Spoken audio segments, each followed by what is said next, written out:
Kia ora, talofa, namaste, haere and welcome to this week's episode of the Niche Cast, another bumper Aotearoa Sporting Podcast coming at you. We have some combat sports, bit of Joseph Parker, bit of MMA mixed in as well, sprinkling those two together as we like to do. Also going to touch on the Aotearoa New Zealand Breakers. They play tonight, Thursday, and they also play on the weekend. I believe that game is on the Saturday afternoon. So you got two Breakers games coming up. So we're just going to touch on them and check in with them, see how they're tracking along. We also got Wellington Phoenix, who are also playing Saturday afternoon. How good. And we'll check in with Wellington Phoenix as well, blokes and wahine. We also have a whole lot of Super Smash cricket. Super Smash is heating up. We got these weekend extravaganzas of Super Smash cricket Friday, Saturday, Sunday, Monday. How good. Everything is fantastic here in the land of Aotearoa. And we're going to start with a little warm-up kōrero, because Steven Adams, the big old Steve, he's had a little injury with the Memphis Grizzlies in the NBA. And I don't know too much about this situation, old mate, but my gut feel is that it's a good injury. Now, it's obviously not a good injury if it's a long-term injury and Steven Adams doesn't play much basketball in the remainder of the season. But I do know Memphis Grizzlies, they had a couple losses after a nice long winning streak. And I think this might be an opportunity for them to reset. Steven Adams gets to kick back from his... He plays rugby. He plays rugby on an NBA basketball court. So you'd be hoping for a bit of rest and recuperation, the ice baths, bit of cryo, bit of a, maybe sharpen up the diet.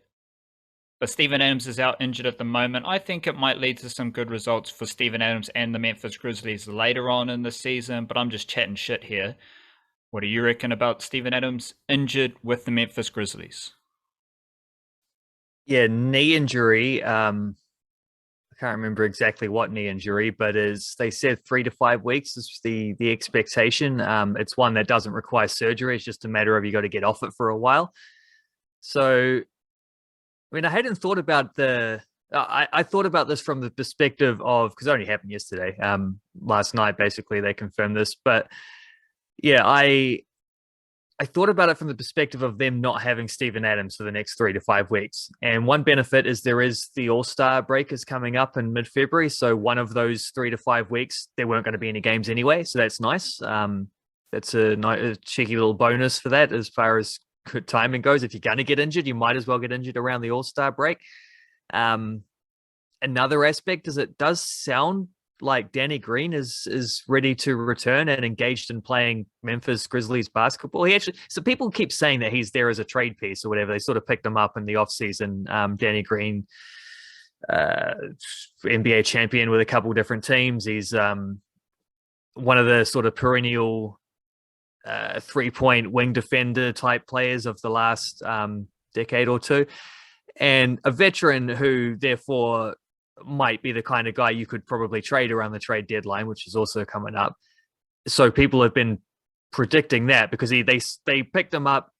He was already in he was already recovering from an ACL injury, so another knee injury, which meant he wasn't going to play in the short term. So people suspect, okay, well maybe he's not part of the team. Danny Green has seemed to be pretty engaged the whole way through the season. He seems pretty excited. He's been there, like, helping out with the team, even though he can't play. He's had dudes popping up on his podcast from the Grizzlies, including Steven Adams, which was a great chat. And sounds like now he's ready to come back, which would be a nice little boost. They definitely need some 3-point shooting help, and a bit of veteran leadership out there at a time when Steven Adams is missing would not go astray. I see he's been assigned to their sort of G League team to get some early reps in. So there's ways to get around it. Obviously, there's Brandon Clark's a really good backup. He's a very different type of player to Steven Adams, but he does do similar things. Bouncier, a bit more of a scorer.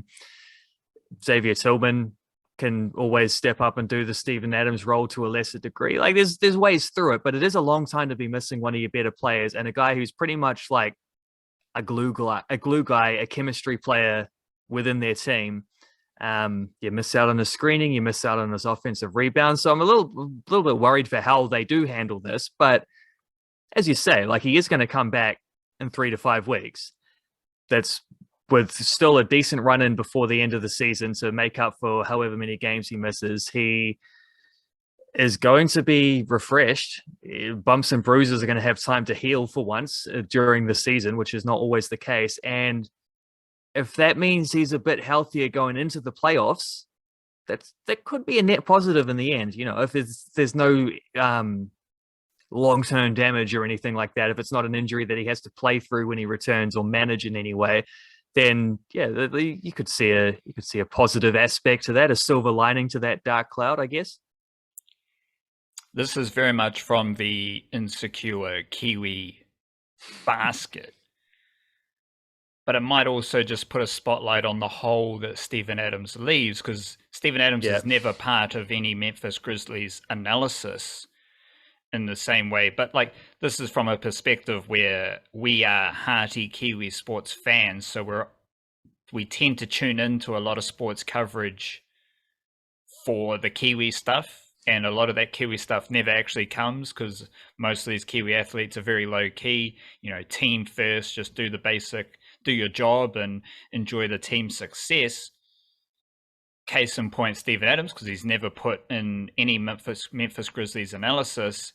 And I'm just like, I'm curious to see if it's I don't think the Memphis Grizzlies team and players are in this basket.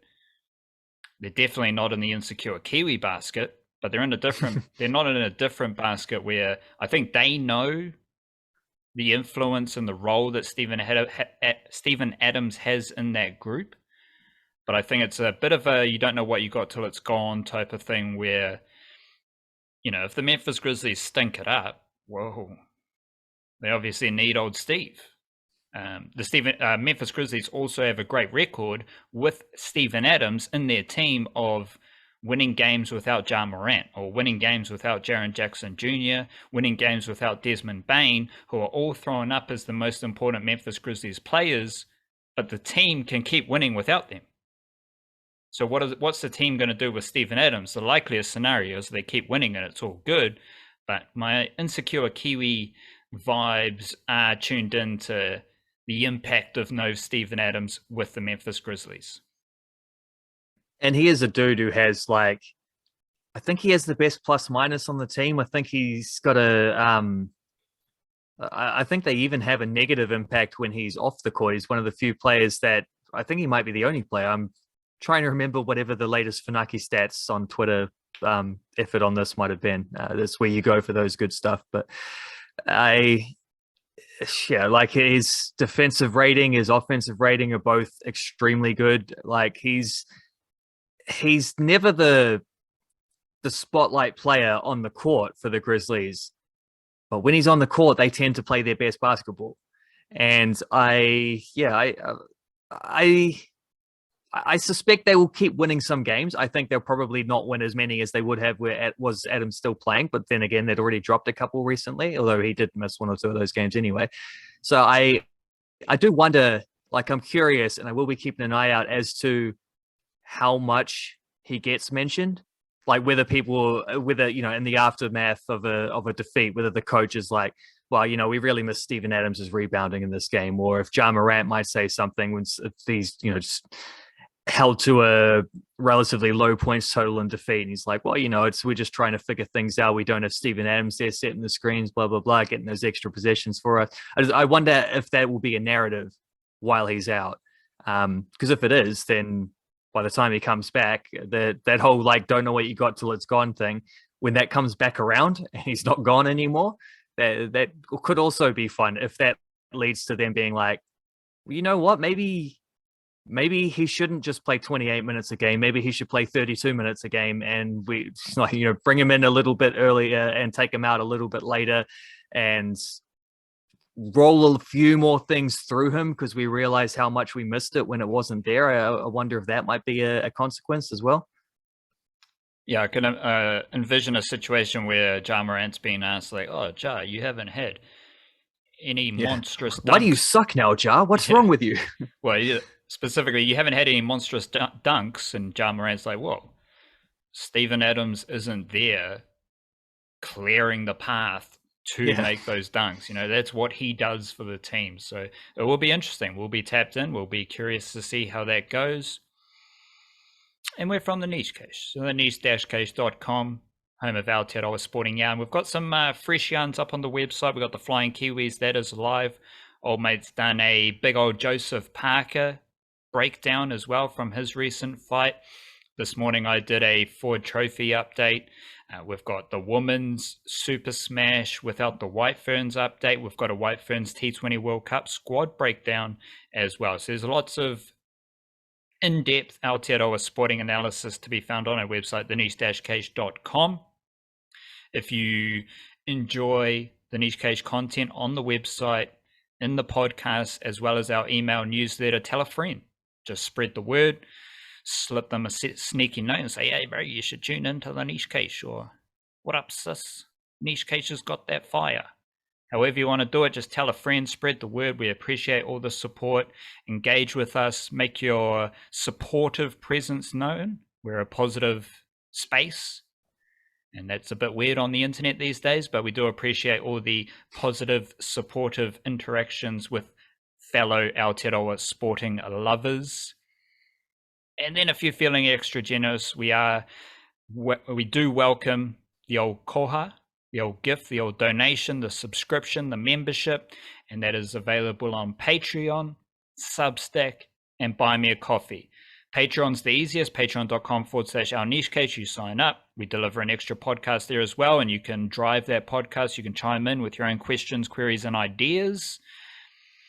There's also the paid subscription on Substack that you can sign up to, and there is also a membership zone on Buy Me a Coffee. You can make a one-off donation on Buy Me a Coffee. You can buy us a coffee, tea, bit of herba mate, whatever you want. But you can make a donation on Buy Me a Coffee, or you can sign up as a member subscriber, and then you have access to our weekly Patreon podcast. It's going out on a bunch of different platforms, so I don't know what to call it just yet. It's not it's still the Patreon podcast. Patreon Plus. It's the Patreon podcast that goes out on Substack and Buy Me a Coffee as well. It's there for you, and we always welcome those who do subscribe and are members to chime in on that podcast and drive that podcast. So patreon.com/Our Niche Cache, EL Niche Cache. Buy Me a Coffee is just / The Niche Cache. And then we do deliver our email newsletter via Substack, thenichecache.substack.com. There is all that paid subscriber zone, but you don't need to do that. You can just sign in, whack in your email address, and then every Monday and Friday, you get the best Aotearoa sporting content sent straight to you. You get all the links to our latest yarns on our website. You get all the links and episodes of our podcast, 2 podcasts a week, plus the extra Patreon podcast / Substack podcast / membership podcast. And bonus yarn.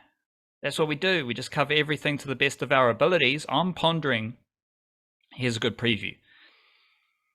This isn't enough to do like a little podcast segment, but I'm going to do a little preview tease for tomorrow's email newsletter. I'm going to touch on some South Island Rugby League.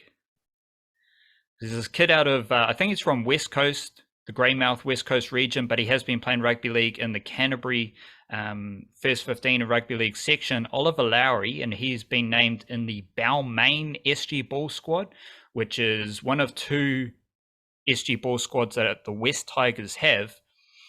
And he was playing halfback for the South Island under-20s, as well as a bunch of other rep teams, league rep teams from the Canterbury region.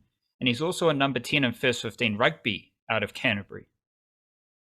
And you've got a bunch of different connections on display here. You've obviously got the Benji Marshall connection as a playmaker, signing a young playmaker from the South Island. Assuming my information is correct, and he is from the West Coast, then you've got a Griffin Neen connection as well. West Coast Rugby League is on fire. You've got a South Island under-20s connection, because he wasn't signed out of the South Island under-20s team, but he did play for that South Island under-20s team. Next year, he's got a gig with an Australian club. There's also a dude from the same team who was actually originally from Auckland, Tane Whangupu, and he's with the Penrith Panthers now. So that NZRL under-20s competition is pretty interesting.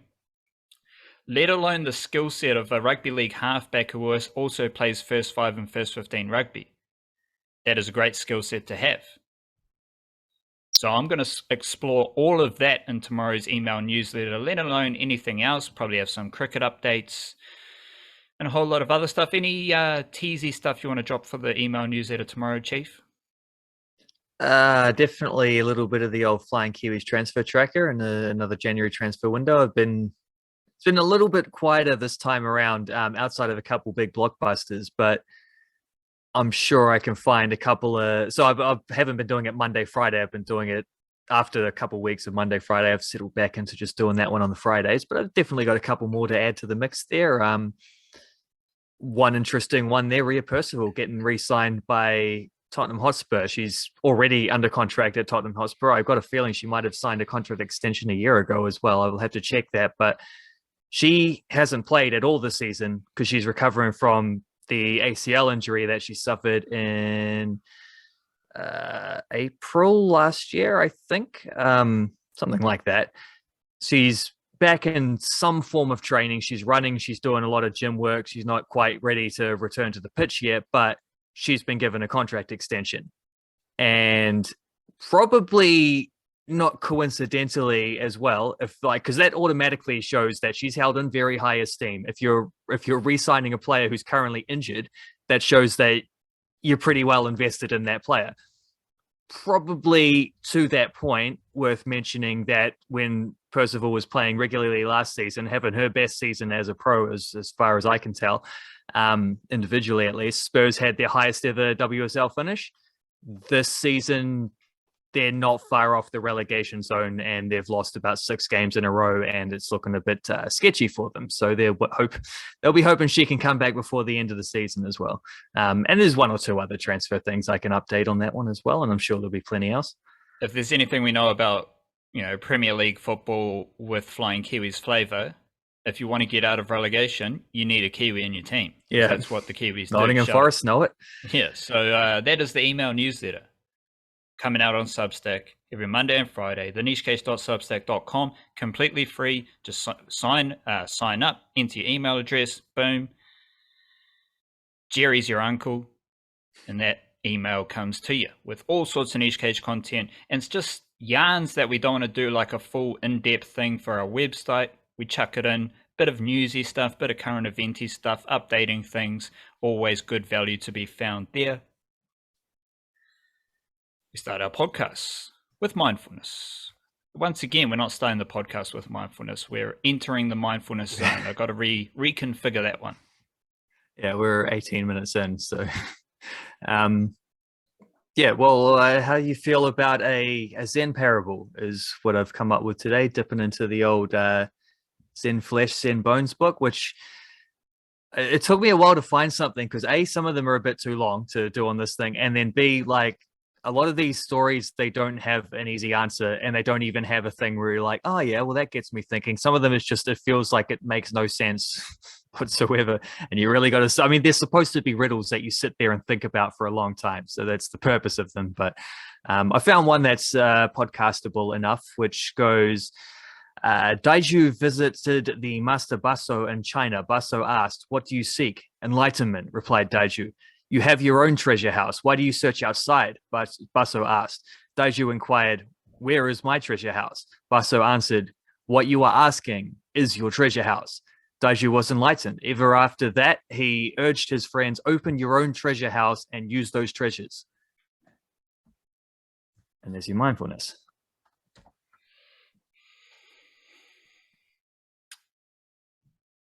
Effective. It's still a bit oblique. I was going to, you interrupted my effective silence of pause for effective effect.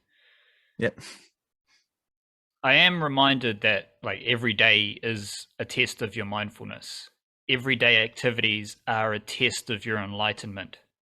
Because you can't be a big old Donny, oh yeah, I'm enlightened, I meditate all the time, I'm just all about positive vibes and manifestation and all this stuff. And then you get pissed off and you get emotional in many moments throughout your day. because those moments throughout the day, they test your mindfulness, they test your levels of enlightenment. And that is just, what do you call it? The treasure house. Yeah. Yeah. So your day The to treasure day, house. your day to day existence is your treasure house in which you find your enlightenment. Because if you can overcome the slow driver in front of you or the dude who's right up your ass as well, like either way, you're getting pissed off, you're getting emotional. Can you be mindful through that? And these are the little challenges that you can find every day to test your enlightenment and become more mindful, become more enlightened. And because tomorrow is going to throw up more niggly challenges, you're never there. You can't be like, yeah, I'm super mindful and I'm super enlightened, because tomorrow is also going to test that. And I think I should be a Zen prophet. Yeah, well, it's the chop wood carry water thing again, isn't it? Before enlightenment, chop wood carry water. After enlightenment, chop wood carry water. It's the chopping wood and the carry water, like the menial task, are what the enlightenment is for, in a way. In fact, that you could argue that is what the enlightenment is. Like you it's all good being a Zen master while you're sitting in meditation in perfect silence in a empty house and there's no one there to disturb you, right? It's all good being a Zen master in those moments. The hard part is being a Zen master, as you say, when you're behind the wheel of a car or when you're at work getting grilled out by your boss or whatever. You know, those are the moments when you're actually like preparing for. Those aren't the escapist moments in between. Those are the moments that count. Those are definitely the moments that count. Let's crack into some sport. We'll try and breeze through some of these topics to make sure we're hitting everything with high quality, because these are the moments that count. And I need to work on my mindfulness and enlightenment. So I'm trying to do that mid-podcast, you know. There's no bad time. Where are we at? Joseph Parker. He had a win over the weekend, and the whole vibe there was like, it was slightly underwhelming, but he got the job done. And I'm thinking, because there has been a bit of a dip in Joseph Parker. I don't know if Joseph Parker is in the championship heavyweight boxer zone. And I'm going to stretch that out to the City Kickboxing UFC stuff, just to set up this holistic Aotearoa combat sport. Because I think maybe the boxing stuff also applies to Junior Fa, who has hit a bit of a plateau. The exception in boxing may be Hemiahio and David Naika. Who's the other Jerry? Half Pakia, half Palangi guy. David Light. You're talking about the was he cruiserweight? I can't remember what division he was in, but yeah, he was moving up towards a potential title shot. Hemiahio did have a big loss in one of his more recent ones, so like there is, he might boxing, also be in the far Parker category. You've got a lot of, like, Kiwi boxing is existing on a world-class stage. We're existing in the upper echelons of boxing, as we do in nearly every sport, hence Aotearoa is the best sporting nation in the world. I think that is also evident in City Kickboxing's UFC stuff. The exception there is Alexander Volkanovski, who headlines a massive card over in Australia coming up. But he's an Aussie who works with City Kickboxing. And you look at all the Kiwi dudes in City Kickboxing. Adesanya lost his belt to Alex Pereira.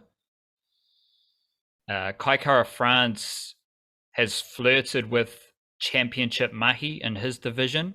He's got a couple losses, I think, to Brandon Moreno, who just fought off Davison Figueiredo for the championship. So he's like in that upper echelon, but he's not quite there. Brad Riddell was a really hot prospect who he was like streaking through wins, and then he had 3 losses in a row and has basically retired.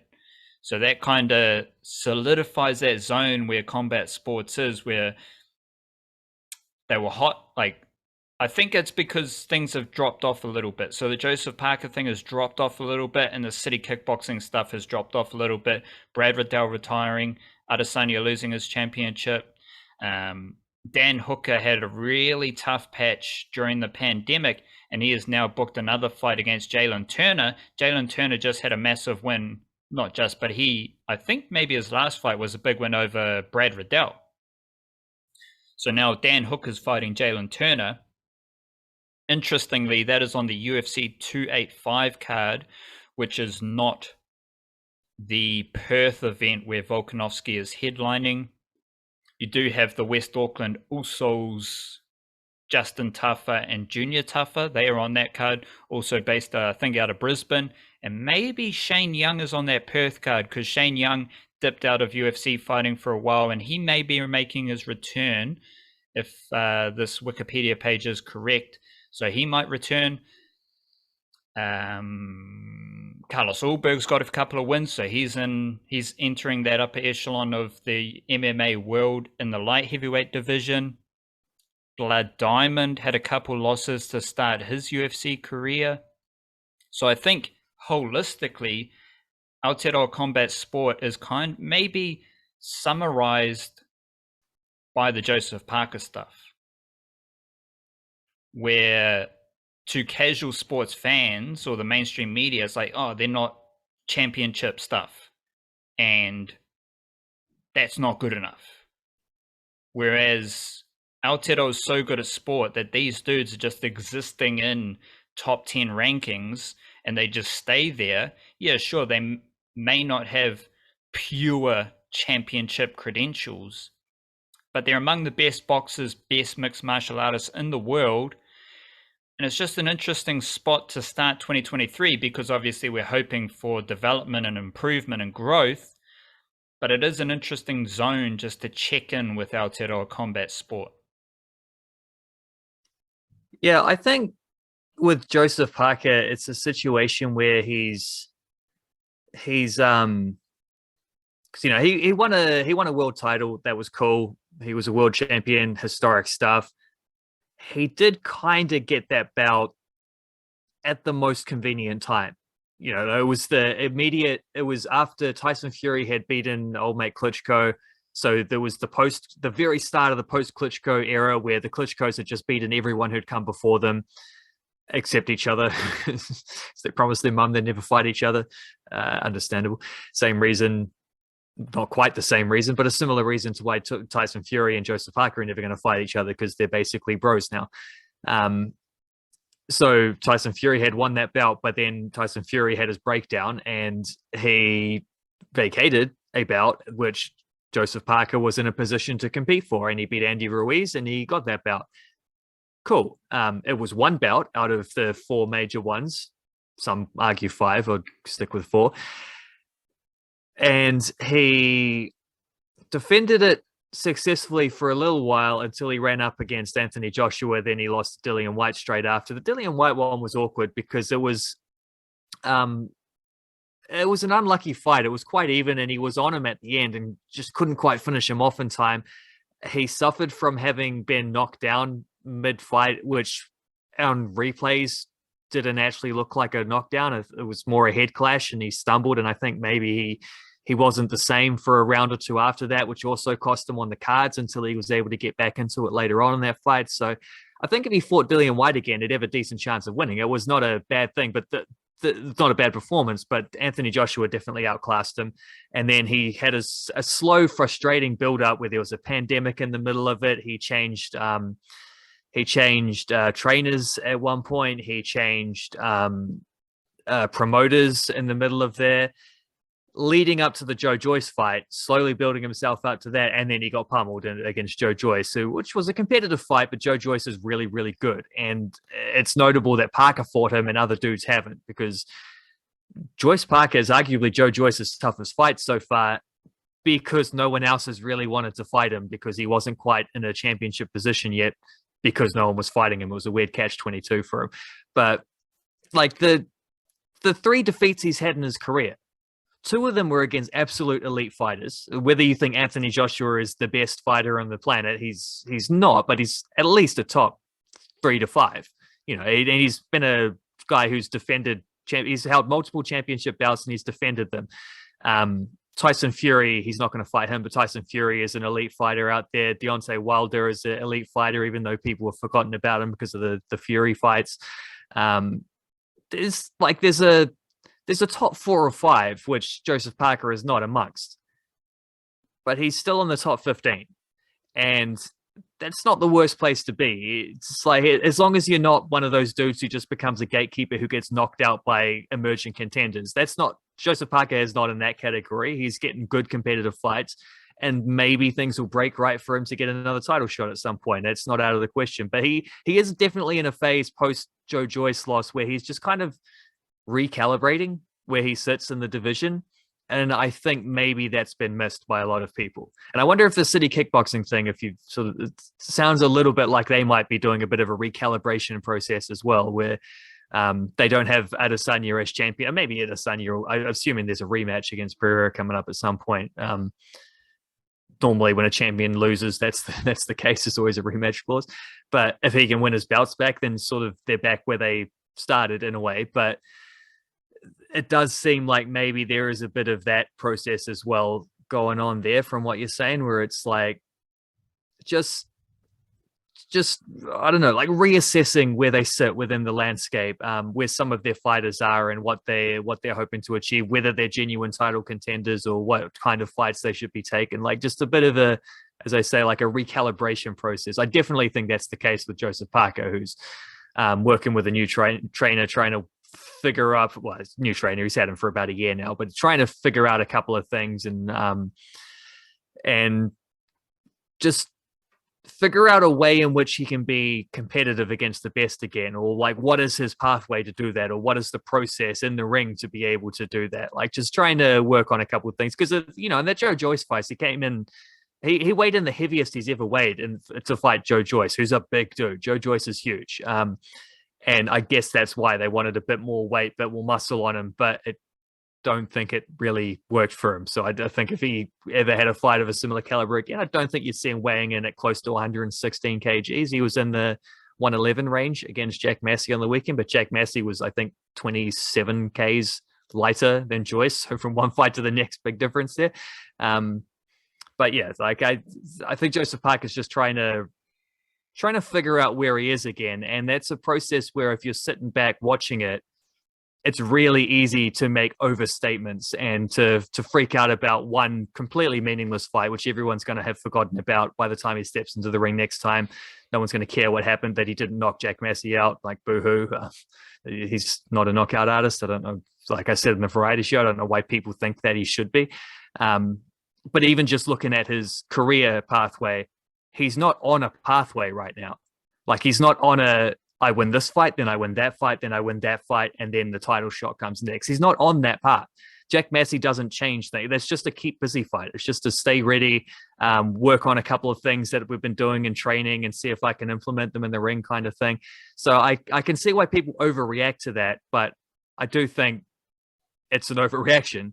And what you got to do is just, when a fighter's in that recalibration process, you just sit back and absorb what's going on. You don't have to make judgments about the direction they're heading in, because he's not going in a direction from beating Jack Massey. It's just getting back to winning ways, just putting a dub on the record, so his most recent fight wasn't a loss kind of thing.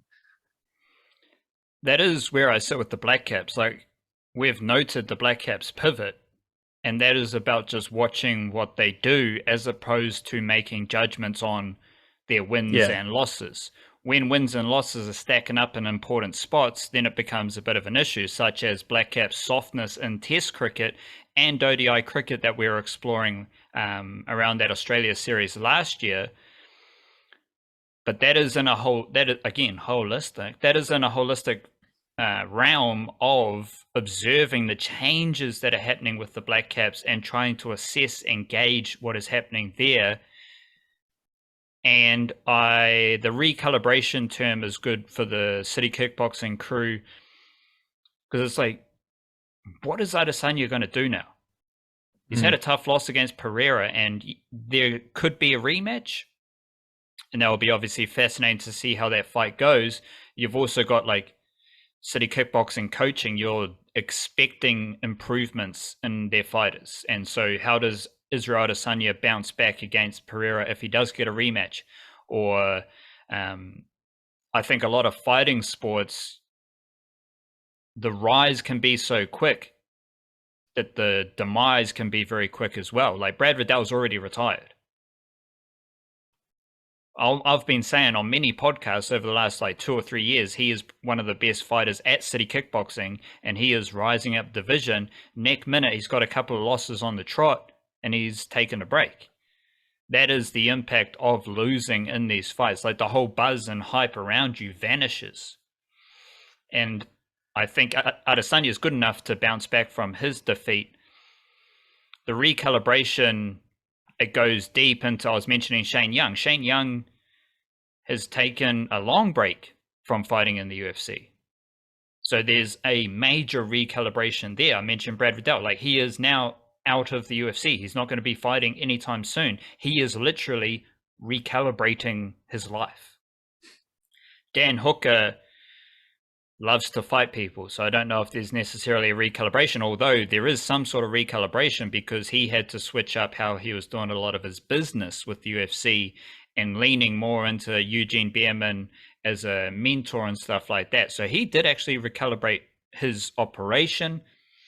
Kai Kara France can make a title push, but he's in a bit of a recalibration zone because I think he might have lost to, it might have been Moreno in his last fight, and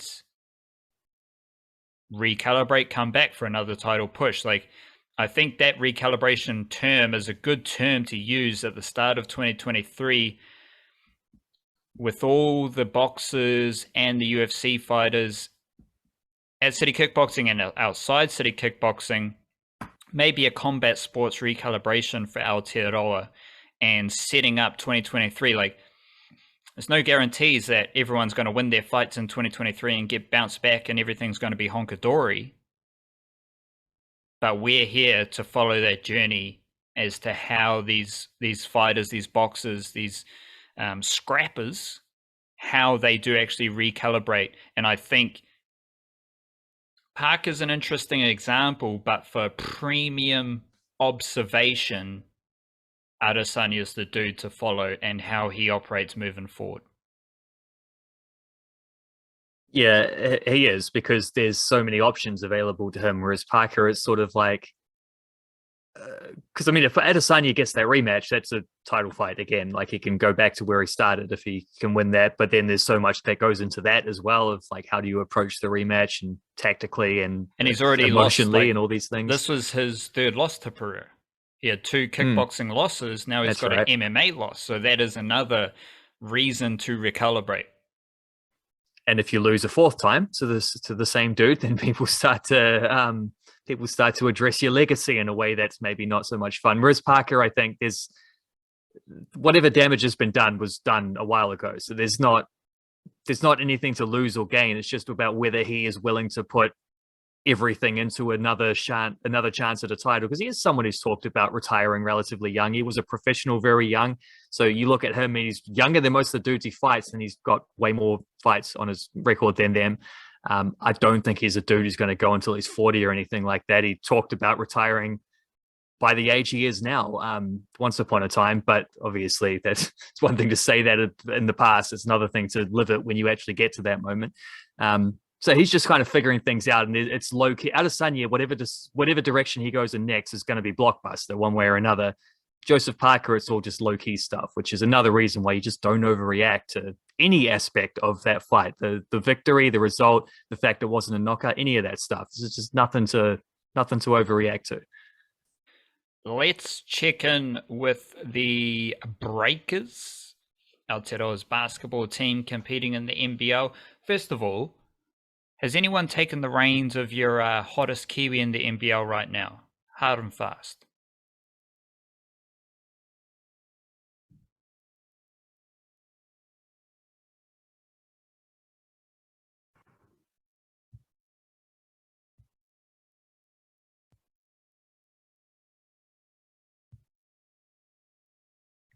Right, can you hear me? Yeah. You want to start that again, because the microphone stopped as soon as I got it on the recording thing. 3, 2, 1. Boop. Let's check in with the Breakers, but first I do want a hard and fast answer here. Who is your favorite, hottest Kiwi in the NBL as of 26th of January? Including the Breakers Yeah, why dudes not? as well. Um, I mean, Shaylee getting back to playing a bunch of games, having missed time with an injury at the start of the season, then had a concussion a bit later on, which took him out for a while. Shaylee is just the best Kiwi in the NBL, like he has been for a couple years. So that's the obvious answer. The low key answer might be Shaylee's mini me, Isaiah Liafa for the Breakers. Like there's he's kind of the same player, just not quite as good. But that's all right. If you're not quite as good as Shaylee at doing Shaylee things, you're still a pretty good player. And well, they actually won without him on the weekend against Sydney, which was a nice win. But very, very valuable win, actually. We'll probably say a word on that in a sec. But yeah, the way that he's been playing this season has been huge. He's hitting some regular 3-pointers as well. He's a fantastic defender, really good point guard off the bench. He's and starting a few games as well. He's been a great signing for the Breakers and an influential part in them turning their season their fates around this season as well. I think he's played a key role in that. The Breakers are third, and tonight, Thursday night, they face the Brisbane Bullets, and then on Saturday they face Melbourne United.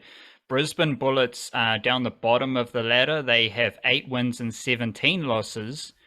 Melbourne United are also down the bottom of the ladder, but they have the same amount of wins as the Breakers. 14 wins, 12 losses. The Breakers have 14 wins, 10 losses. So the Breakers have played 2 fewer games than Melbourne United. So that's an interesting little battle on the Saturday, starting with the Brisbane Bullets fixture that the Breakers would probably like to win. And Melbourne United's also got 5 wins in a row, which is good for them. Coinciding with Shaylee coming back to fitness as well. Oh, there we go. Good tie-in with the old Illy. What I'm interested in is the Breakers have won a few games, lost a few games. They're third, so they are apparently on the outer of automatic finals qualification, which the top 2 teams get into.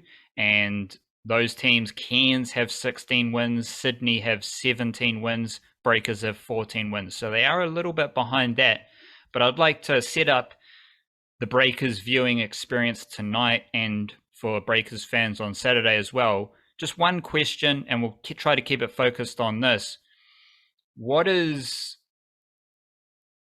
a good sign for the Breakers as far as winning basketball games goes? Like, what is something that they're doing when they win that they are not doing when they lose?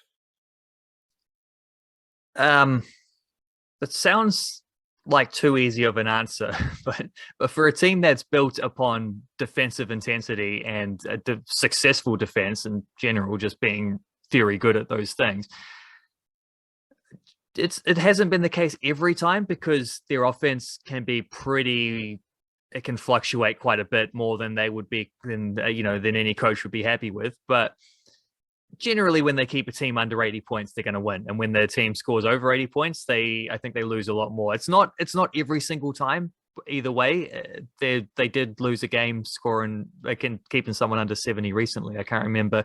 But well, at the moment, their offense is even more stretched than it often has been. They've been able to get by on the up and down games because of their good defense, generally by scoring just enough points while they were winning a lot of games earlier. At the moment, with Barry Brown Jr. out injured, they've lost a lot of a buffer with their scoring, and so that's something that's probably contributed to a couple of their recent losses. It's not having their best scorer available is a big deal. But as I said, they did get a massive win away against Sydney. Just a huge victory in the course of their season, something that helps make up for some of the games that they lost recently that they would have been preferring to win, and also just making a statement against the best team in the league away from home. Who was it? I think it was Jarrell Brantley scored 30 odd points in that game, and you had Rob Lowe hitting all 3 of his triples for 15 points in about 15 minutes off the bench. Like, just good Breakers areas there. But yeah, in terms of just a barrier, when they can keep teams under that sort of 20-point per quarter average, they're going to win way more than they're not, particularly when they're at full health. At the moment, that might be a little bit of a sketchy thing until Brown's back.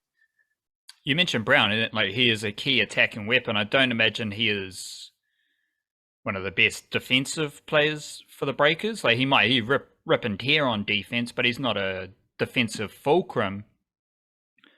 So in theory, the Breakers should be able to maintain a high level of defense without him. But the issue that every sports team has is bringing a certain energy and vigor and attitude every single game, and that can be an issue for all sports teams.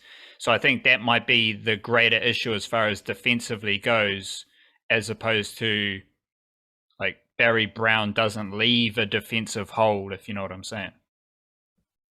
Yeah, and I mean, everything's whenever it's that attack versus defense sort of equilibrium, it is a balance thing too. And when you don't have a guy who can give you 20 points a game, then suddenly your defense is under more pressure, and they have to pick up slack. The defense has to pick up slack for the offense in a way where you would be hoping just someone else could come in and score those points. But if there's no one to do that, I think Will McDowell-White had 20 odd in that Sydney win as well.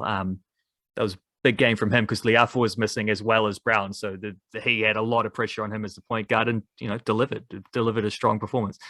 But yeah, you can't make up all those points at once just by spreading them out amongst other people. So the defense has to step up, which means there's more pressure on the defense, which means it's a lot harder. And we'll talk about the Wellington Phoenix in a sec, but it's also not a coincidence for them. Wellington Phoenix women's best ever attacking performance, 5-0 win over Canberra United. Also their best ever defensive performance, if you're looking statistically. It's the only time in their history they've kept a team to fewer than 10 total attempted shots against them. Also came in the game when they scored 5 goals. Like the one leads into the other. The fact that they were winning by so much, Canberra just lose heart. Okay, game's over. No need to be throwing the kitchen sink at them when you're 5-0 down with a few minutes to go, kind of thing. Like each of those two things feed into the other, because good defense also leads into good offense, because you're getting out in transition, and the other team has got that same issue that you had earlier, where it's like if they're not scoring, well then suddenly any basket you concede, even though it's worth the same amount of points, the value of those points seems to go up because it's going to be a lower scoring game, those kind of things, And defense wins championships with the Breakers and Phoenix in a championship zone. Breakers are third, Phoenix are fourth. And when we're thinking about the Warriors, chill out on expecting great Warriors defense, because they're just trying to crack the top 8. They're not trying to win a championship. They're trying to win a championship. They're not going to win a championship. And they good attack and good enough defense. It's the same as City Kickboxing. They have world-class striking and good enough takedown defense. The Warriors need to have really good attack under Andrew Webster, who is assistant coach in charge of attack with the Panthers. But to get into the top 8, you just need to have good enough defense. Whereas the Breakers and Phoenix, they are top 4 teams, which is pretty impressive right now. Don't sleep on that. The Breakers are third, Phoenix are fourth, Honkadori chuffed. They're trying to win a championship, and defense wins championships. So that's a really key point for the Breakers. And flying into the Phoenix, I'm also interested because the Phoenix have conceded 19 goals, which is the most of the top 6 teams. The 2 teams below them have both conceded 18 goals. Western Sydney are third. They've conceded 10. Mariners are second. They've conceded 17 goals. And Melbourne City first. They've conceded 8 goals. So just interested around the whole importance and value of defense for those 2 teams. But swinging into Wellington Phoenix previews for their upcoming fixtures. They're coming off a pretty epic day in which both Wellington Phoenix teams had victories, and I think for the whole Wellington Phoenix footballing community, the football community in Wellington, was a pretty epic moment, and especially for the women getting a bit of positive energy. And if we're working in the scale of these competitions, The Wellington Phoenix are a new team in their competition, so they're not going to be immediately competing for championships. They are in a zone where they're just trying to get wins in a as a new team in a competition that has existed for a while. So don't overlook the importance of that victory that you were describing. This weekend, the Wellington Phoenix face Perth Glory, who are seventh. They are chasing top six spot as well. Who are the ladies playing? They are away to Brisbane, I think, straight after the men. The men are playing in Palmerston North, home game in Palmerston North at 3 p.m. on Saturday, and the women are at 5. Are you expecting the women to back that up? Are you hoping for that? I'm not sure. I genuinely don't know what to expect. That's the weird thing, is that the 5-0 over Canberra came so out of the blue. It's not, especially even thinking about it, like, because it's one thing if you go from losing a lot of games, but they have been getting increasingly more competitive in a few of their recent ones, a similar trend to we saw last season. But I also didn't see a team that was creating anywhere near enough chances to score more than, hopefully we're hoping to get to a point where maybe they could score another goal. To score 5 in one game was so sudden. And the crazy thing was, it's not like, because if you go from being a team that can't score to a team that suddenly puts 5 in the back of the net when you score 3 in 8 games leading up to that, you almost expect, okay, well, they did something drastic. They changed the formation. They brought in a new player who led the revival kind of thing.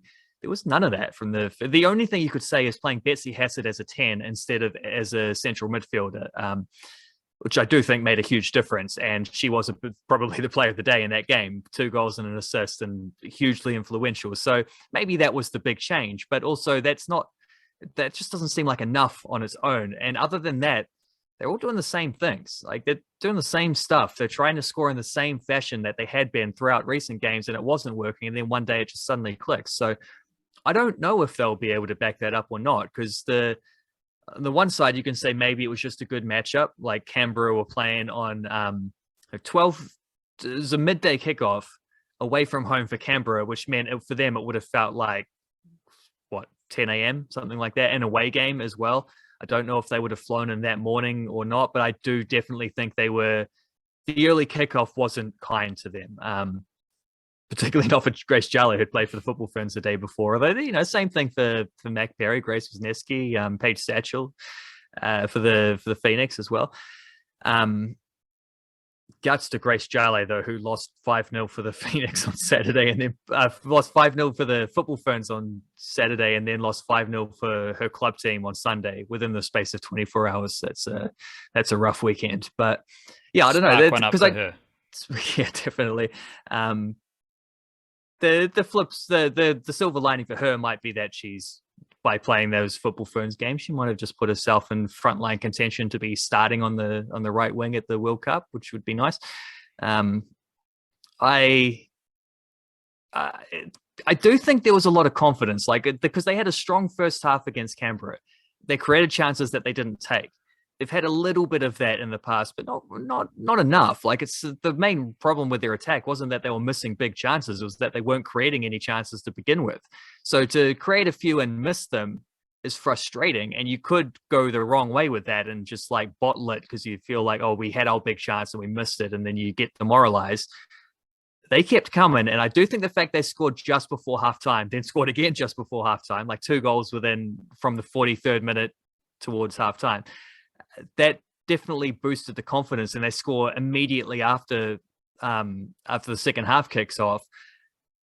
Confidence is a crazy thing in sports, eh? Like, the difference between being keen but unsuccessful and being keen but completely successful sometimes is just a little boost you get by being 5% faster because you're confident, because you're not thinking about things, you're just in that flow state, and willing to take things on which maybe you wouldn't have backed yourself to do in the past, which causes you to play more slowly and whatever, right? I think there was a lot of that for the Phoenix. So the ideal thing is that confidence flows on for the rest of the season and they keep looking like this.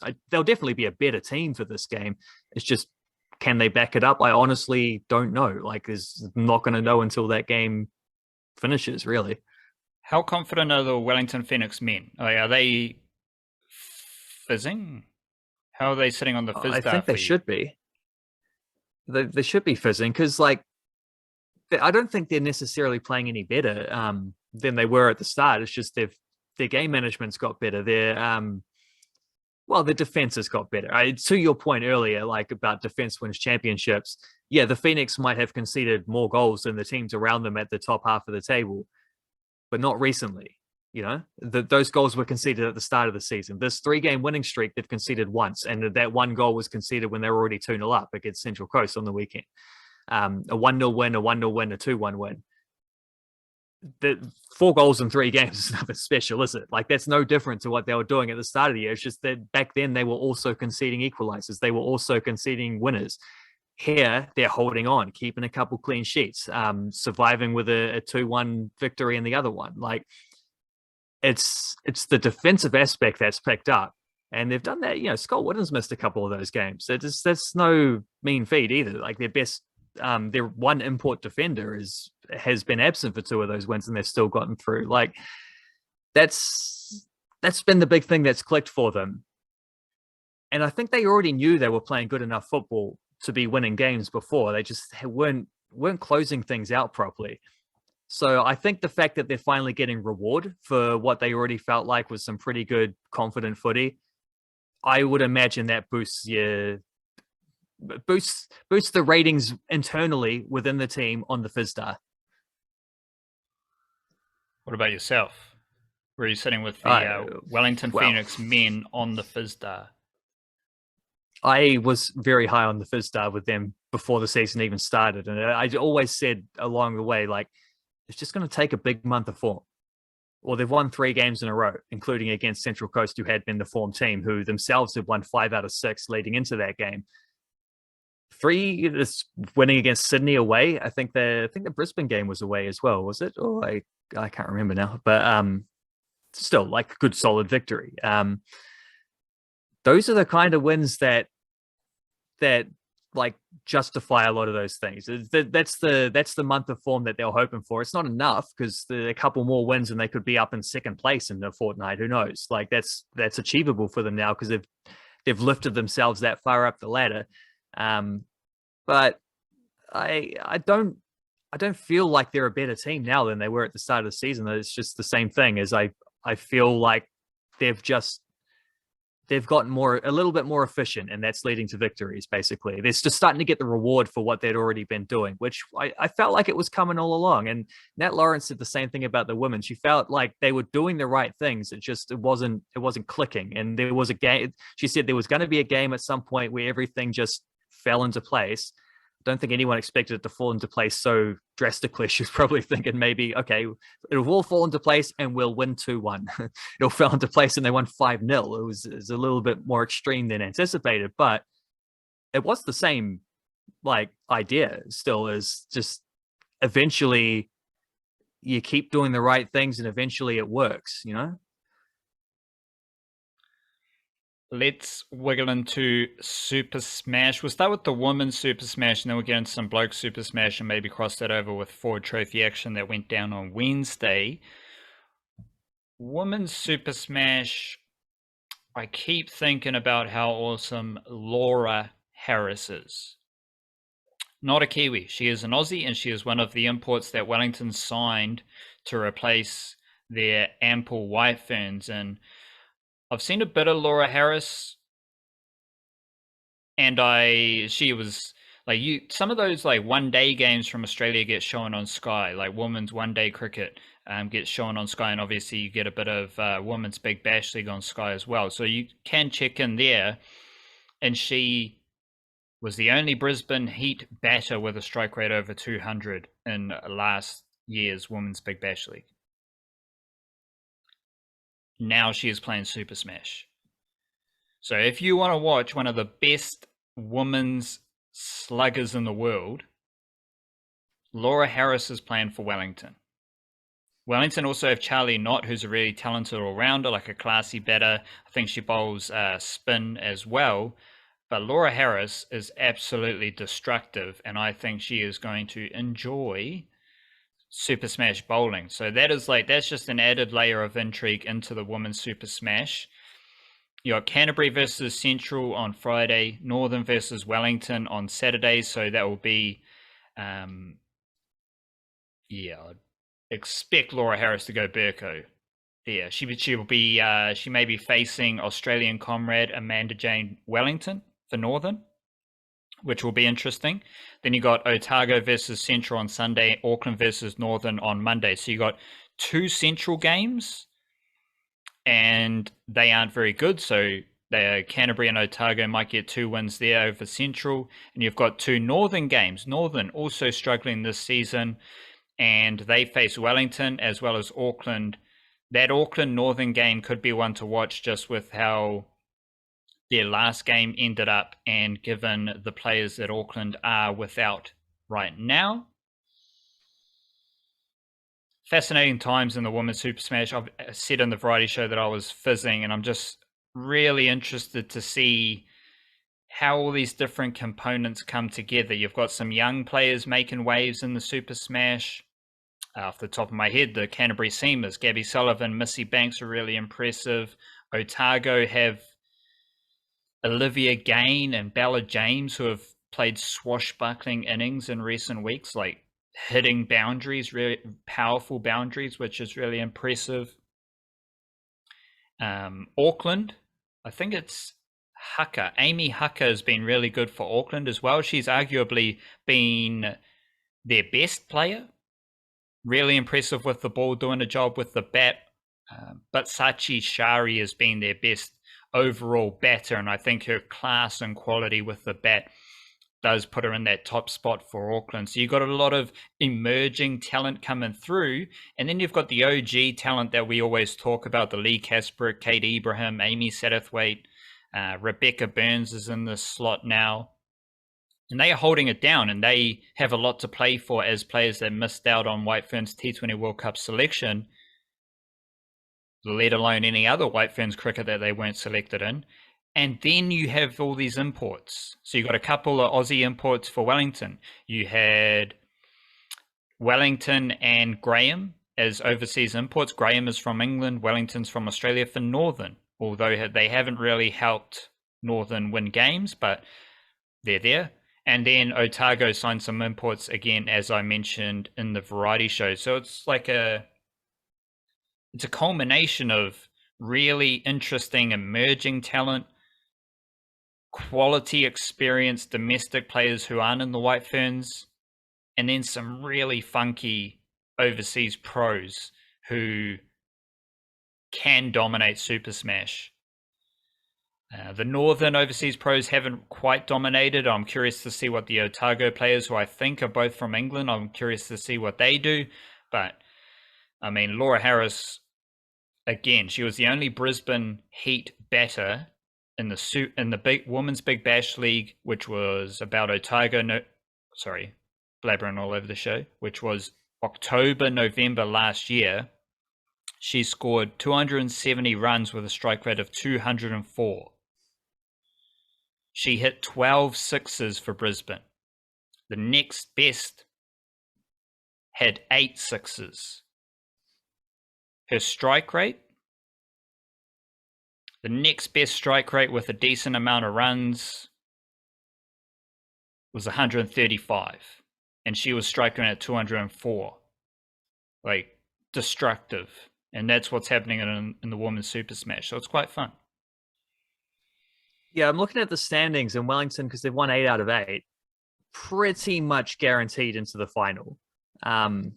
There's a potential that Canterbury could catch them and knock them back into the sort of preliminary playoff. But, I mean, it would take a lot of net run rate to overturn to make that happen. And I don't see them achieving that in 3 games. And it would also mean Wellington would have to lose twice. And from what you're saying, you know, like Rebecca Burns not in the White Ferns T20 World Cup squad, Lee Kasprick not being picked, Laura Harris coming in and slugging sixes. It doesn't sound like, I mean, you're obviously going to have a drop-off for Wellington, where you don't have Divine, the Kerr sisters, etc., Maddie Green. It doesn't sound like they've dropped off enough to where they're not still title favorites. Would that sound fair? Especially when they've got other players like Tamsin Newton, Jess McFadden. They have also played for the White Ferns. Zara Jetley, always among the best Super Smash spinners. Nicole Beard is a slightly older player who has made her Super Smash debut, and she's among the leading wicket takers as a spinner. So you can make a case that Wellington have the 3 best spinners in Super Smash: Lee Kasprick, Nicole Beard, and Zara Jetley. Newton and McFadden. Newton, I think she has been opening for Wellington throughout Super Smash. But with the White Ferns gone, I think Rebecca Burns got promoted to open, and then Jess McFadden got promoted to bat number 3, whereas all other cricket, she's way down the order. Like Super Smash cricket, she's down the order because she's not a known hitter. And I think that might have worked against her as far as like T20 selection for Aotearoa goes. Although she scores a lot of runs in HBJ Shield. But she was batting number 3. She had a decent 24 off 20 or whatever it is, strike rate over 100. So yeah, the Australian imports are really good, really fun, really entertaining. But then you've got 3 really solid Kiwi cricketers opening the batting ahead of them, which I like, and you've still got the best spin attack in Aotearoa. So it's like you lose Amelia Kerr and you still have the best spin attack. You lose Sophie Devine, Amelia Kerr, Georgia Plummer, who scored some runs in the Under-19 World Cup. Shout out to her. And you're still probably going to have the best batting unit in the Super Smash. So I was fascinated by how Wellington rolled through this period, considering their domination with the White Ferns, lose the White Ferns, what's going to happen at the most important stage of the Super Smash campaign. Well, it seems like they're going to keep rocking and rolling, and it's going to be really fun. Yeah, I think a lot of other teams were probably fascinated by that too. Is they're like, well, we know Wellington's going to dominate the start, but maybe we'll catch them at the end. Like, we can just stay in touch, and then they'll lose a bunch of White Ferns. And as it's worked out, they did lose a bunch of White Ferns, but they've also got other White Ferns to back them up. It's some nice imports helping things out, and then also like everyone else has lost a White Fern or two as well. And maybe for most of those other teams, losing your best 1 or 2 players, even though it's not 4 or 5 players, it's 1 or 2, but maybe just matters more not having those couple of players versus Wellington being able to absorb however many players they're not going to have for the rest of the way. Because the under-19s, like you said, they've been away as well. I don't know if they'll come back and play at the very end of the Super Smash. They might. There's enough time, but it's just whether you want to maybe have a week off at some point. There's also a possibility after going to, where is it, South Africa, isn't it, the under-19 World Cup, after that whole big excursion. It just seems like the Wellington dynasty is going to continue to roll on. Do you see any? Canterbury seems like the team that's got the best chance of competing with them, right? And I guess in a 2020 game, when you go to a grand final, anything could happen on the day, kind of thing. Because that has happened in recent years. I think Canterbury did beat Wellington in one of the Super Smash finals within the last 3 years, didn't they? That's where some new wrinkles, like Kate Anderson moving to Canterbury. She's a fantastic cricketer, second for Canterbury runs, effective with the ball, great fielder. But she left Northern to go to Canterbury. So now Canterbury is strengthened by her presence and her excellence. Otago have shown some development. Like, they have role-playing batters who are now striking very aggressively. Strike rates over 100, they're hitting sixes, and they are developing as well. So even some of the other players, as I mentioned, Amy Hucker with Auckland, there are other teams that could give Wellington a good shake. I just adding someone like Laura Harris changes the paradigm because she is so dominant, and we have seen how dominant some of the White Ferns batters can be. Like, anytime you're seeing Sophie Devine smash sixes in the Super Smash, it's great. Fantastic. But when she smashed the Otago bowling attack around, most of that Otago, this is a few seasons ago, most of that Otago bowling unit were 20 years or younger. So I don't think you're going to get that situation, But Laura Harris really doesn't give a shit who's bowling. She is going to try and bang sixes, and probably she's going to do it. Let's get into some men's Super Smash. But maybe there's a bit more Ford Trophy. Let's just react to some Ford Trophy games that went down midweek. And there's a lot of like really interesting young talent that I think you'd only realize is present if you're deep in the Kiwi cricketing mangroves. Like the K Clarks for Northern, Kartene Clark, very aggressive opening batter. He scored runs yesterday in the Ford Trophy. Christian Clark has taken wickets in all formats. So I keep mentioning someone like Will O'Rourke, who has been playing all four formats for Canterbury as a seamer. Christian Clark is doing the same thing. He's playing all three formats.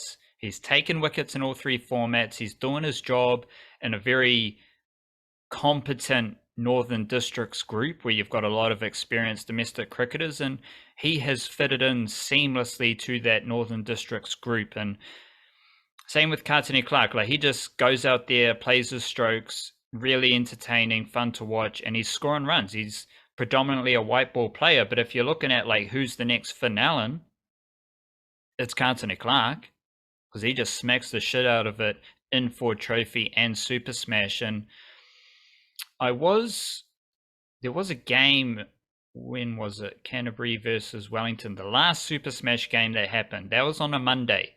And again, young cricketers are doing some things, and we always talk, well, not always, but we have been talking a lot about the middle class in Kiwi cricket and how that is bolstering Blackcaps' depth.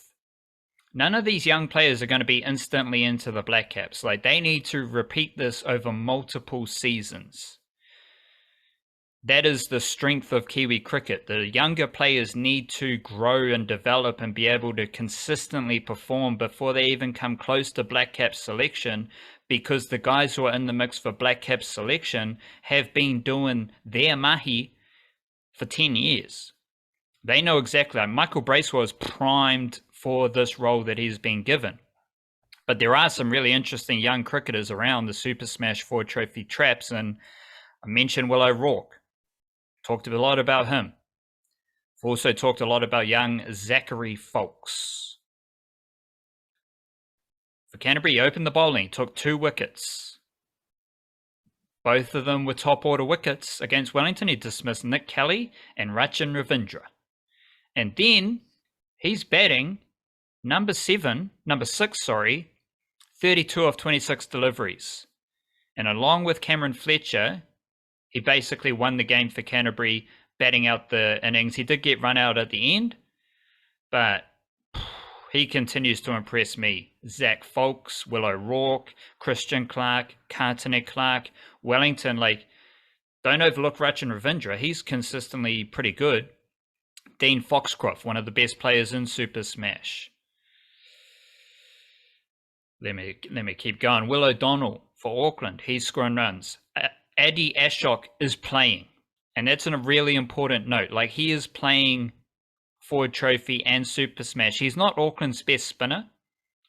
That's Louis Dalport, and it's Will Somerville. Will Somerville takes most of the Plunkett Shield wickets, but Ashok is just racking up games, which is what you want to do as a young spinner. Central, Josh Clarkson. He's a monster slugger as well as a young cricketer. Wellington, Canterbury, Otago. Yeah, I've covered those teams. So there are some really entertaining, high-quality youngsters coming through. But the thing about the domestic cricket landscape is, don't be putting them in the Blackcaps now. Like, they need to do some shit. And they need to do it for a long time. But this is the opportunity to see them. Like, we've seen Henry Shipley in the Super Smash for multiple seasons now.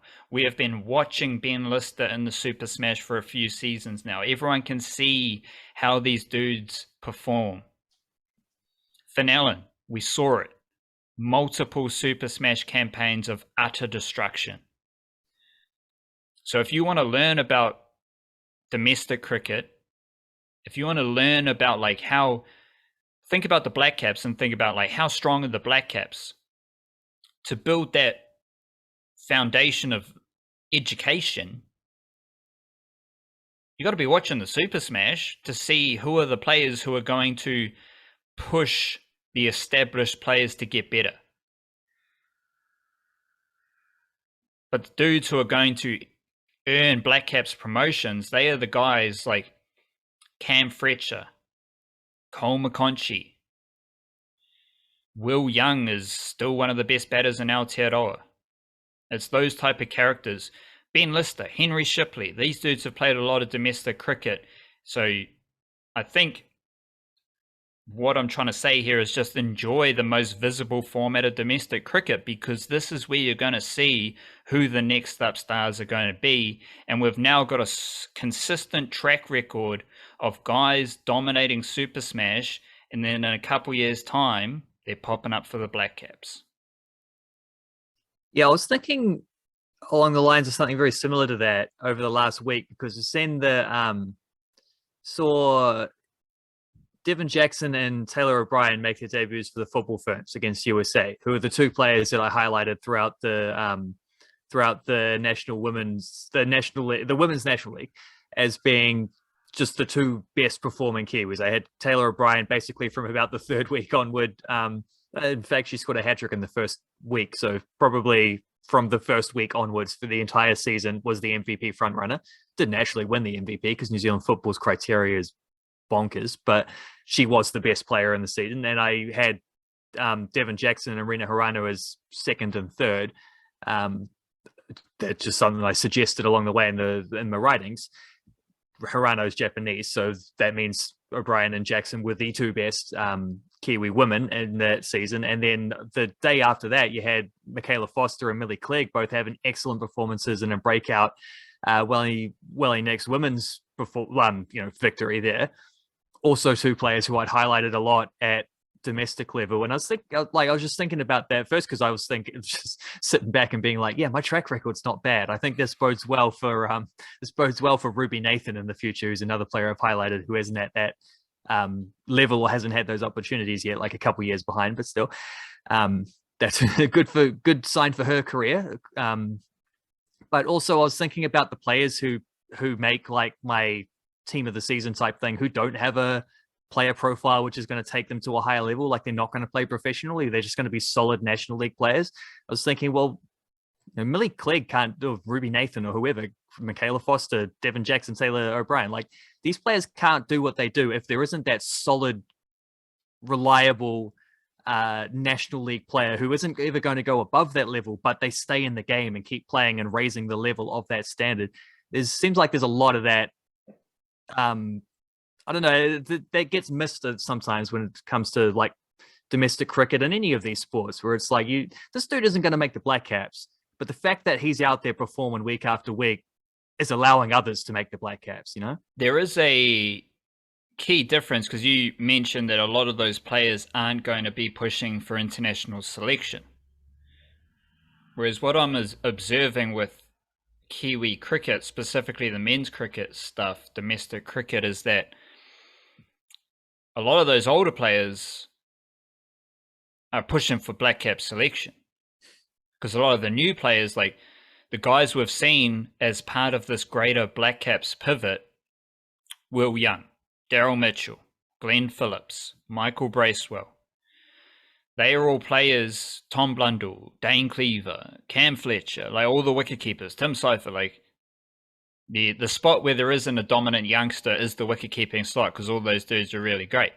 But the older players in domestic cricket, they're pushing for Blackcap selection. I think that's a big change that I've noted in domestic cricket, is that the older players just used to be real hearty domestic battlers. Now the older players are chasing Blackcap selection. Where, like, Cam Fletcher and Cole McConchy have at least been called into Blackcap squads recently. McConchy's played. I think it was the Bangladesh series, and Fletcher was in the test squad. If the Blackcaps need a top order batter, Chad Bowes is pretty good. Right? Like, Mark Richardson still seems to love Scott Kugelheim. Like, he's one of the few, but yeah, sure. Which is like strictly from a cricketing perspective, if Mark Richardson thinks that Scott Kuggeleijn's bowling with good pace and he's, still has stuff to offer, well, Mark Richardson knows more about cricket than I do. So, like, I'm not going to poo-poo that opinion. But those are That's the exactly the phrase he would have used as well. He's those are the poo-pooing that players opinion. who are those are the players who are, still doing stuff in domestic cricket. And like for some of them, like Ajit Raval, it might be beyond him to get back into the Blackcaps test team. But the guys we have seen promoted to the Blackcaps have been the experienced domestic players who have earned their stripes in a different generation, in a bit of a grisly veteran landscape. But they're not there for the Blackcaps just because they are older players. Like, they have commanded their selection and they have laid down the quality of cricket that you need to play. And that, like, what you're saying is that it boosts the strength of the domestic competition. Pretty much, yeah. I think for Kiwi cricket on the men's side, the strength of Kiwi cricket is evident in the fact that the players that are holding down the standard of domestic cricket are also pushing for Blackcaps selection. So the younger players, to even be on the fringe of the mixer, the wider mixer, they have to be performing better than the players who are dominating domestic cricket every single summer. And that's where you're getting some really talented youngsters. And it's like you mentioned a few podcasts ago about, like, how do you assess junior talent? And I've been thinking about this for a while because I didn't really like my answer, but I'm also been thinking about some of the rugby league stuff. And it just comes down to, like, who is playing. Yeah. So who are the people who are playing every single game for the Warriors SG ball team? Okay, the Warriors just released a young local junior who plays hooker. Who is the dude who is starting hooker every game for the Warriors SG ball team? This is the same in domestic cricket, because as I'm highlighting, Will O'Rourke is playing all three formats for Canterbury. That's good. Christian Clark is performing with the ball in all three formats for Canterbury. That's good. Zachary Folks is getting into that zone. He is entering that zone. Rachin Ravindra is a really good all-format player for Wellington. And yeah, like, their stats come into it, but they are earning selection in all three formats because of their quality.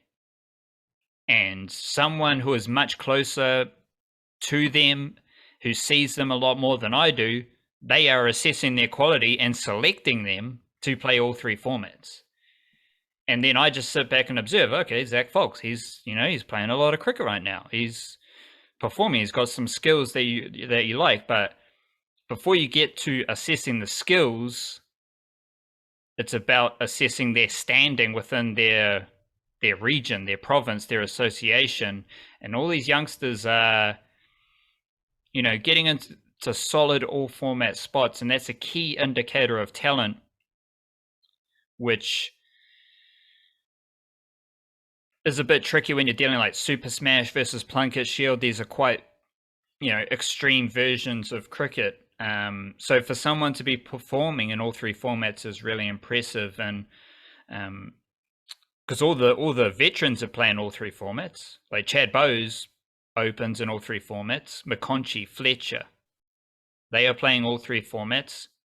Joe Carter, Henry Cooper, Tim Seifert, all three formats. Tom Bruce, all three formats. Like, those are the dudes who are the standard setters in domestic cricket because they perform in all three formats. And that's the baseline. And if that's the baseline of Kiwi cricket at a grassroots domestic level, I think that is a fantastic sign of the depth and strength of the Blackcaps and the future of with a lot of the younger players as well. Yeah, that's a really interesting angle. I think just like the direct comparison between the Women's National League and that is probably better served at a club level below domestic cricket because you can't really be other than it happens to Devon Jackson and Taylor O'Brien, but they're the best of the best. Generally speaking, you're not going to be picked for the national team. Even when that happened, it was because half the national team was unavailable because they weren't playing in the international window. You would not be getting National League players caught up ordinarily. So it's sort of like the level. Maybe A League is more like domestic cricket in terms of its proximity to the international game. Do you see the same thing on the women's side though? Because I wonder if that's because I think the point where the women's National League football stuff comes in interesting is those players could just it's amateur football. They could just not play. And a lot of them don't. A lot of them just stop playing by the time they're 25 or 26 because they're not going to go anywhere above that in their careers. It's like, well, I've already done this. Do I need to repeat it for 10 years kind of thing? Keeping some of those players in the game is quite important for a amateur competition in terms of building up the levels so that the best players who come through are exposed to a higher standard of play and can then more easily adapt to the A-League or things like that if those opportunities arise. Do you see the same thing? Because I think some players you mentioned before in the Wellington, like a Tamsin Newton or something like that, is a good example of someone who's hanging around and raising the standards, even though her White Fern days, that she's played a bit internationally, but probably not getting back in there. And the White Ferns do tend to try to pick younger emerging players, which is the opposite to what the Blackcaps do, where it's like you earn your stripes over 5 to 10 years before you get that opportunity. Do you see the same thing in the women's domestic cricket? Yeah, I think without getting into deep in the mangoes with the mechanisms around it, because there has been a change in women's cricket with the contracts and stuff like that, and I think that is evident right now in the Super Smash with how many batters went from strike rates below 100 to strike rates over 100. It's just to last season, there is a massive difference. And I think a lot of that's the contracted stuff and a lot of these other women's sports, as much as we want equality and we're charging through with women's sports and all this stuff, most of the other women's domestic sports barely have that contract structure around them, let alone, what you're seeing now with the NRL and NRLW players rightfully, piping up. The contract structure around NRLW players is diabolical. So I think cricket's doing a pretty good job there, but to your question, I think it's being established. And that's why it's that's why it's kind of annoying when players are selected for the White Ferns without literally doing nothing in domestic cricket. Like there are players playing in the White Ferns squad right now who have done very little to perform at domestic level. So what are you saying about your own domestic scene? If you're selecting players who don't perform at a high level in domestic cricket, you're saying you don't respect the domestic competition. It's just very strange to observe. But all the players, and this is why I'm kind of enjoying the Women's Super Smash, is that the players that are there now, they are the players in that bracket. Rebecca Burns, Lee Kasprick, Amy Satterthwaite, she is setting the standard. Kate Anderson's been around for a while. Kate Ibrahim's been around for a while. Even the likes of the lesser-known Otago players, Caitlin Blakely, Olivia Game, Bella James, they've been around for at least 5 years, 5 summers. You could go on and on. There's players who have been on the domestic circuit for 4 or 5 summers now that I am very familiar with because you see them every single summer performing at a decent level, and that sets up the next wave of youngsters. But right now it's quite niggly because there is a chasm between the youngsters and the White Ferns. And this is why the T20 World Cup's interesting, because there is a strong case to be made that chasm has hindered the White Ferns' performance. That is why the White Ferns don't win many games or perform well at major tournaments. Is because the players, the role players, the players adding to the best players, they're not ready for international cricket because they've barely dominated domestic cricket. Whereas the Blackcaps are enjoying relative success, or they're building a solid group of depth and really strong squads across all three formats. We've talked a lot about T20 World Cup semi-finals consistently, ODI World Cup semi-finals consistently, won a Test championship. Like, that's, in the world of cricket, that is nothing to poo-poo. That's possible because the new players, the role players, add value to the team. Whereas if you're selecting all these young players who have done nothing in domestic cricket, they're not adding anything. They're there to gain experience and develop, and hopefully they'll tap into their potential, but they're probably not going to score runs and take wickets and do their job. And that's a major difference between men's cricket and women's cricket, but I can see that in the domestic circuit, women's cricket is building that out, and it's going to be on display over the next few weeks in the Women's Super Smash. Yeah, we don't need to get into it now, but I think because I've already written about this, so if anyone wants to check out the last Wellington Phoenix women's thing I wrote, the big sort of debrief of this season up until just before the 5-0 win, a point that I made in there was that, like, one of the reasons they're struggling is just kind of the second year thing of trying to transition between being what was effectively a development team in year one to trying to be more competitive and getting results, and finding it's not so simple. Like, it's not so easy to go from a development mentality where you let players play through their mistakes and you accept you're going to lose games because of that. And but it's all good experience and players are getting better and better, being exposed, full-time professionals, this kind of thing, to the second year where you try to set more accountability, but it's difficult when you still got the same players, And if you look at the Wellington Phoenix's squad from year one, there are a few examples where you would say, yeah, absolutely. She deserves to be there on potential, but she deserves to be there on merit and current ability as well, as ready for this stage kind of thing. Also, a lot of other players who weren't, there's players who were not the best player in their position domestically, but they were selected for the higher level because they might be the best player in 5 years' time. But in 5 years' time doesn't win you games tomorrow. It's not going to get you a win on Saturday on the weekend. And that's, I think, just a transitional phase that the Phoenix women have been going through this season, which has been a little bit tricky. And